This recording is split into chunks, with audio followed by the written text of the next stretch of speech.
د رسول الله صلی الله علیه وسلم مبارک سیرت مونږ دې پر رسیدلې و چې رسول الله صلی الله علیه وسلم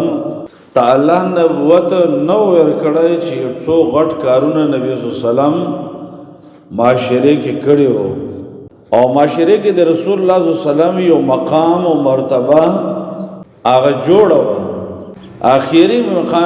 خبره د کعبه مشرفه جوړېدل چې رسول الله صلی الله علیه وسلم پای کې عیسی خسته و او یو غټ اختلاف د رسول الله صلی الله علیه وسلم دی خط تدبیر د وجنه الله دفع کړل. یو د نبی صلی الله علیه وسلم چې کله او د اشکالو نبوت ته بالکل قریب ده نو د جاهلیت کې یو مشهور موحد و چاغتا موحد جاهلیت ویل شي. جاهلیت و کفر و شرک و خواغتا پا کہ اللہ اغاغا فطرت اللہ نو ضائع کرے او در رسول اللہ صلی اللہ علیہ وسلم مبارک حدیث ہم دادا چی کل مولود یولد علی الفطرہ ار معشوم چی پیدا کی گی نو دا پا فطرت یعنی توحید بانے پیدا ہوئی دے مشرک نوی معشوم چې مور نه پیدا شي دا مشرک نه وي کافر نه وي دی بالکل خ موحد پیدا کیږي. خو بیا رسول الله صلی الله علیه وسلم فرمایي فابواه یهودانه او ینصرانی او یمجسانی مور پلار ته نبی کله يهودي جوړ کی نصرانی جوړ کی او مجوسی نو دغ سړی دا فطرت نو ضایع شو دا د خوش نصیبی و د نوم زید ابن عامر ابن نوفل دا موحد جاہلیت ہوتے ویلے شو پا کفر کی موحد او دا دا خکردار چی اللہ دا زوچ دا سعید ابن زید پا 10 مبشرہ کی لس اغا کسان چی پا یو مجلس کی آغوی تا رسول اللہ صلی اللہ علیہ وسلم دی جنت زیر ورکڑی ابو بکر فی الجنہ عمر فی الجنہ عثمان فی الجنہ علی فی الجنہ نو سعید فی الجنہ سعیدم پا جنتیانو کے دا دغ زید ابن عمر زوید دا موحد سڑای دی دسر دی رسول اللہ صلی اللہ علیہ وسلم ملاقات شوئے و دی مکی مغربی و کنارہ و بلدخ بیویدوی پا دی مقام کی دی دسر ملاقات شو یو مجلس دا رسول اللہ صلی اللہ علیہ وسلم پا کی ناس دا اللہ نبی ندا خود رسول اللہ صلی اللہ علیہ وسلم پا لکی دی کفر شرک دی دا بغض و ذکر دا دی فطرت نا خلاف دا دی انبیاء علیہ السلام طریقی نا خلاف دا شرک نو دا ہم ناستا دا زید ابن عامر ابن نوفل اور رسول اللہ صلی اللہ علیہ وسلم پا دی مجلس کی ناستا پا دی کی دی گڑ وخر آگلا نو چی گڑ وخر آگلا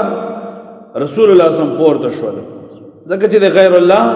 دی اللہ نا علاوہ دی بلچا پا نوم منختا دا پا حرام سیزنو کی دی طولا لوی حرام دا اللہ جو قرآن کی ذکر کرے انما حرم علیکم المیتۃ والدم ولحم الخنزیر وما اہل به لغیر اللہ دا جو ټول سخترین یہ دینا ادنانا اللہ اعلی طرف تلاړ دا تاسو باندې حرام ده مردار دمن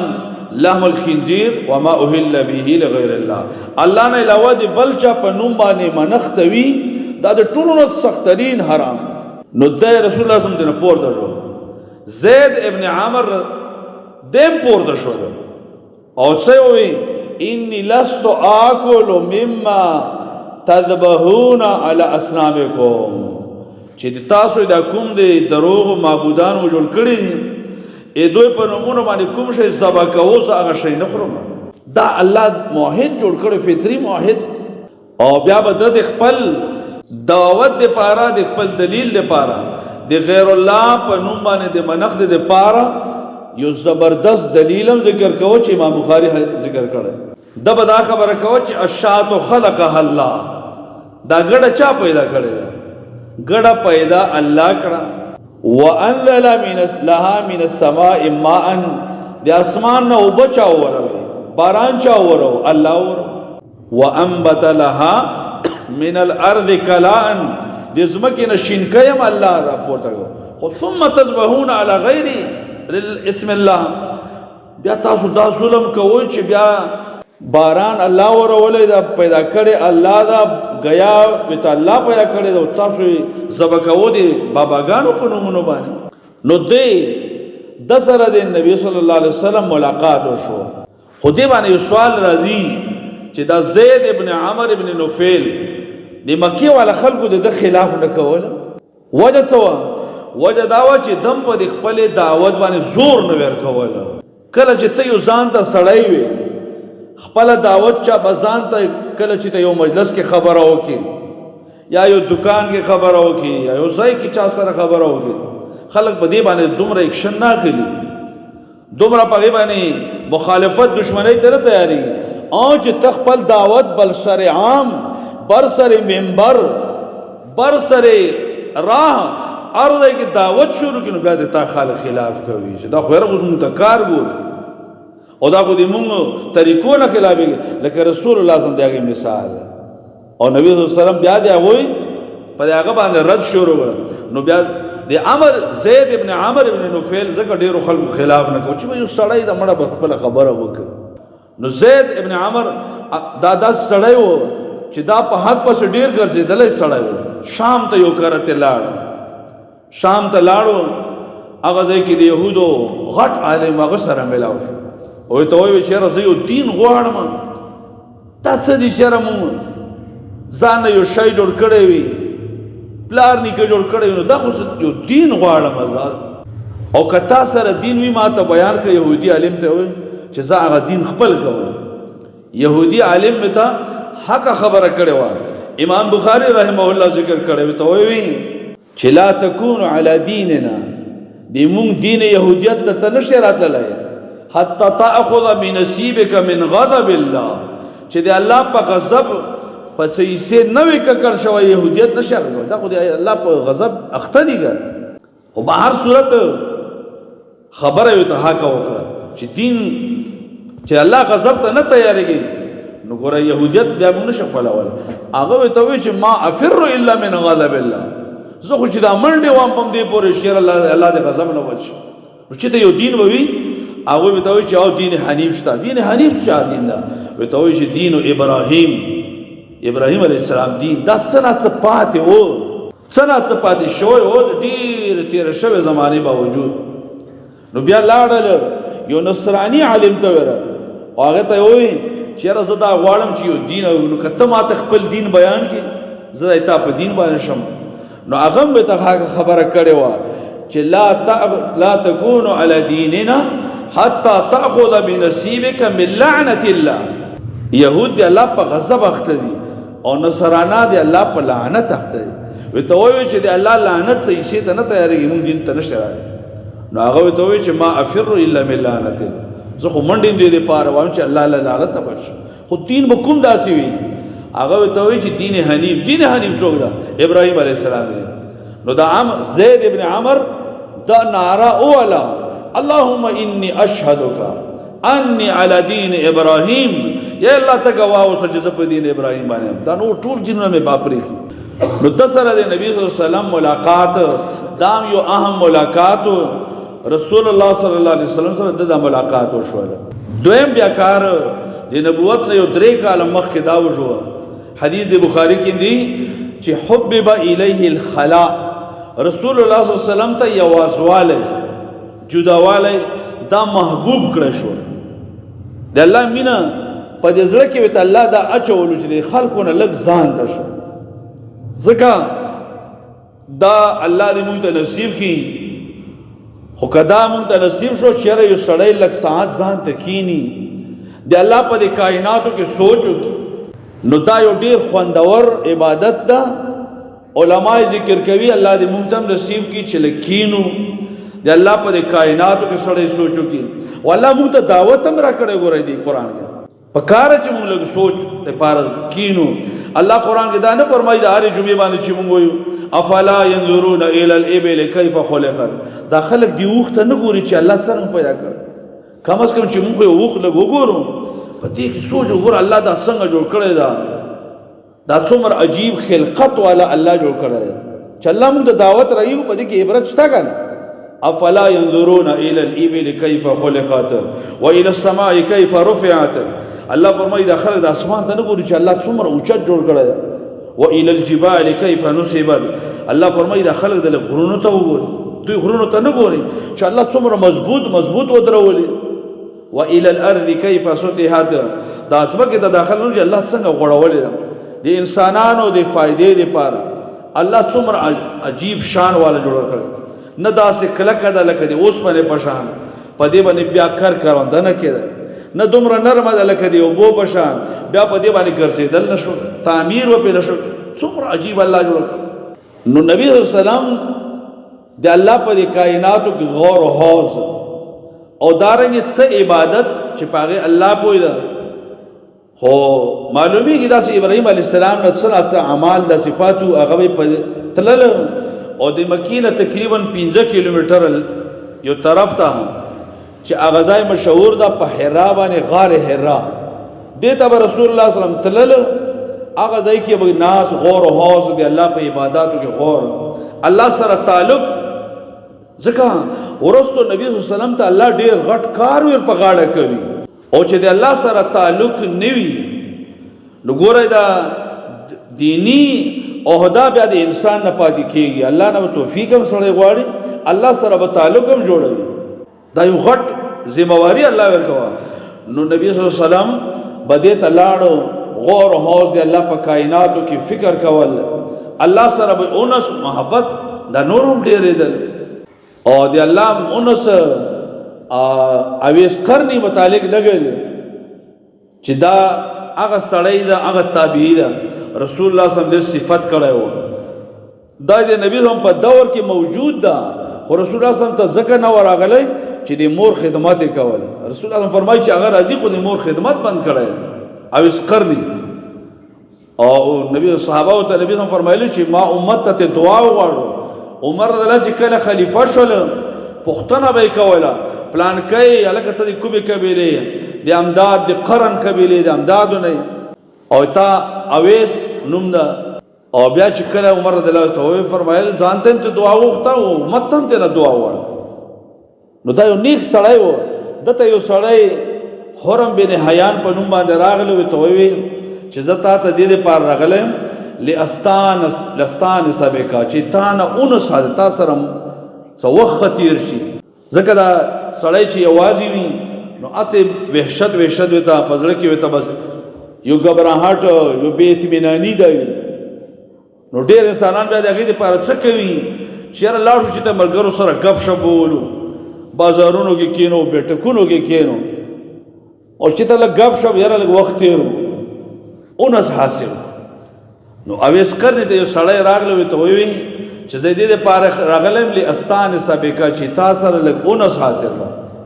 اویس قرنی په دې باندې سخت حیران شو او ته ووي چې ما ظننت ان احدا یستانس بغیر الله تعالی. خاد ما غوړو دا خیال ونه چې د الله نه علاوه بل چا سره هم د سړي زړه را جوړېږي، اونس به ته حاصلېږي. زړه خو په دې را جوړېږي چې سړی وځای کې کېنه صحیح ده، خلکو نه کرکه مه کوه، د خلکو بیمار پرسۍ ته هم ځه، دعوت دپاره هم ځه، ملاقات د مسلمان ته هم ځه، خو لږ وخت خو سړی ځان ته هم کښېني که الله نه څه وغواړي، څه دعا وکړي، څه ذکر وکړي. نو هغه ته چې ما خو دا خیال اړوونه چې د الله نه علاوه بل چا سره به زړه را جوړېږي. زړه خو د الله سره را جوړېږي، سړی کښېني الله ته لږ زاري وکړي، دعا وکړي. بهر صورت نبی صلی الله علیه وسلم غار حرا ته بتله هفتې یا کله نبی صلی الله علیه وسلم یو روایت کې دي چې نبی صلی الله علیه وسلم فرمایي چې ما غار حرا کې یو میاشت تېره کړه، یو کړه خرچه به ځان سره یوړه. هغه ځای کې به و چې کله به خرچه ختمه شوه بیا به کور ته راغلو، اگر چې کور ډېر لرې نه و. او دې کې یو سوال هم راځي چې نبی صلی الله علیه وسلم کعبه پرېښې ده او هغه غار ته لاړ ده. نو وروڼو دا د ایو د عجایباتو نه ده چې کله سړی غار حرا ته لاړ شي او په دې سوري کې ګوري نو کعبه به تا ته ښکاري. رسول الله صلی الله علیه وسلم به کعبه هم لیدله او خپل عبادت الله سره توجه دا به هم کېدله، کعبه د هغه نه پټه نه وه. او دې کې سوال دی چې خدیجه رضی الله عنها اوس د واده کړی د نبی صلی. نو جواب دا چې خدیجه رضی الله عنها نبی صلی الله علیه وسلم سره په دې کې ډېر مدد کوله. هغه ته دا علم وو چې ما د خاوند ته الله ډیره لویه مرتبه ورکوي، نو د هغې د په هغه سره پوره په دې کې مدد کول. نو رسول الله صلی الله علیه وسلم به غار حرا ته راتله، هغه ځای کې الله سره راز و نیاز دی، الله په کائناتو کې غور او فکر دا به یې کول دې دپاره چې الله رب العالمین ته توجه اونس حاصل کړي. نو دا دویم کار و. بیا ورونو قریب د نبوت ته د نبی صلی الله علیه وسلم ته بس قریب د اوس الله نبوت ورکوي. نو دی وخت کې یو دعا غټې نښې راښکاره شو. یوه نښه دا وه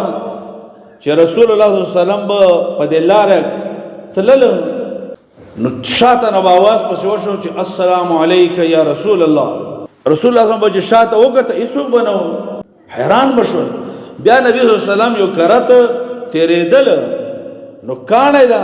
کاڼي نه آواز را پورته شو السلام علیک یا رسول الله، پتا باندې د سلامي اې د الله رسول. او رسول الله صلی الله علیه وسلم بیا مسلم کې روایت ده ورستو به بیا فرمایل انی لاعلم حجرا بمکه، مکی کې یو کاڼی ده اوسم پیژنم، کان یسلم علی قبل ان ابعث، ما ته الله نبوت نه ورا کړی، د نبوت نه مخکې کاڼی به و چې زه باندې ورغلم،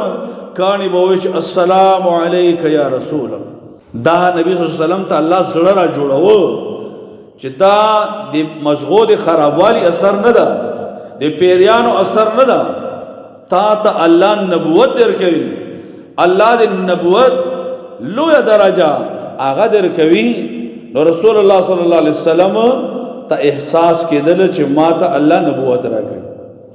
دویمه نښه دا وه، امام دارمی ذکر کړی دا او امام بازار مسند کې ذکر کړی، یو کرت ابو ذر رضی الله ته پوښتنه وکړه رسول الله صلی الله علیه وسلم، یا رسول الله کیف علمت انک نبی؟ اے د الله نبی صلی الله علیه وسلم تا ته څنګه پته ولګی چې زه د الله نبی یم؟ رسول الله صلی الله علیه وسلم فرمایل ما علمت حتى اعلمت. ابو ذر ما ته دا پته نه و چې زه د الله نبی یم تر دې چې ما ته پوهه راکړی شوله، یعنی الله په باندې زه پوه کړم چې ته د الله نبی یې. هغه څرنګه الله پوه کړم؟ رسول الله صلی الله علیه وسلم فرمایل د مکې یو خوړ و په هغې کې زه روان وم، په دې کې یو دوه کسان چې دا ملایکو دا راغلو، نو دا یو ملک دی بل ته وایي اهو چې مونږ رالېږلي شوي دغه سړی ده؟ نو دی بل ورته وایي نعم همدغه ده. نو دی یو دی بل ملک ته وایي چې زینه برجل، دا نبی صلی الله علیه وسلم دا دی یو سړي سره وتله، اتلې په یو طرف کې دا نبی صلی الله علیه وسلم واچوه، بل طرف کې دا یو سړی واچوه. رسول الله صلی الله علیه وسلم فرمایي فوزنتو برجل، زه د هغه سړي سره الله ملائکه وتلم، نو فرجحته، زه په هغه باندې درون شوم، سړی را باندې سپک شو. نو د یو ملک دی بل ته وایي چې زینه بعشرة، خو د یو سړي نه خو درون شو، اوس دا د لسو سره وتله. رسول الله صلی الله علیه وسلم فرمایي فوزنني بعشرة، د لسو سره وتلم، نو فوزنتهم، په لسو کسانو باندې نبی صلی الله علیه وسلم فرمایي زه درون شوم، هغه لس کسان سپک دي مان. د ملک ورته وایي چې زینه بمئة، خو دا نبی صلی الله علیه وسلم د سلو کسانو سره وتله. رسول الله فرمایي سلو سره الله وتله، سل کسان په یو طرف کې اوسه یوازې. نبی صلی الله علیه وسلم فرمایي فرجحتهم، پاغه سلو باندې الله ز درون، سل کسان سپکو، رسول الله صلی الله علیه وسلم په یوازې تل درون. رسول الله صلی الله علیه وسلم فرمایي د ملک بل کس ته وایي چې زینه بألف، د زرو سره وتله. نبی صلی الله علیه وسلم فرمایي نبی فزا هغه ملائکو د زرو سره وتلم، زر کسان یو طرف ته واچو. رسول الله فرمایي زه بل طرف ته واچوم، فرجحتهم، پس زرو کسان باندې درول شو. او امام دارمی روایت دی چې نبی صلی الله علیه وسلم فرمایي هغه زر کسان په ما باندې دومره اوچتو کأنهم یتناثرون علی، چې ما دا خیال کې روانه بر نه راغورځيږي، دومره اوچت لاړو.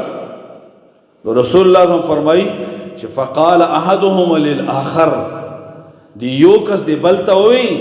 چې لو وزنته بامته دا دومره درون نبی دا دا دومره وزنی نبی دا لو وزنته بامته کيو طرف ته ټول امت واچوي ټول امت په یو تله کې واچوي بل طرف ته یوازې دا نبی نو لرجحها دا یو یوازې نبی ته نه درنیږي ورونو دې کې موږ ته یو خدای دا چې نبی صلی الله علیه وسلم قدر مرتبه او مقام دا د ټول امت نه غوړه ده یو راته دا معلومیږي چې یو طرف ته د محمد رسول الله قول لا وینا ده بل طرف ته د ټول امت قول لا د رسول الله صلی الله علیه وسلم وینا دا بدرنه ګڼومګه دا به وزنی ګڼومګه لکه سره رسول الله صلی الله علیه وسلم درنده دغه قول دغه فعل دغه تقریر دغه وینا دا به د ټول امت نه غوړه مونږ درنه ګڼو ځکه دا ډېر وزنی او ډېر عزتمن او ډېر قدرمن نبی الله مونږ ته راکړی دا په دې باندې به مونږ د الله شکر هم ادا کوو او دغه قدر هم قدر ادا ده چې دغه وینا مونږ قدرمن وګڼو عزتمن وګڼو هغه د ټول امت نه درنه وګڼو دا کې مونږ خیر ده ان شاء الله آئنده جمعه کې به رسول الله صلی الله علیه وسلم دغه چې کوم الله رب العالمین نبوت اغلوی مقام ورکولی پمدے غار حرا کے دی وہی ابتدا دا انشاءاللہ آئندہ با آغاد اللہ پر توفیق سرا شرکو ایک توفیق اللہ تعالی اقول قولی هذا واستغفر اللہ لی ولکم ولسائر المؤمنین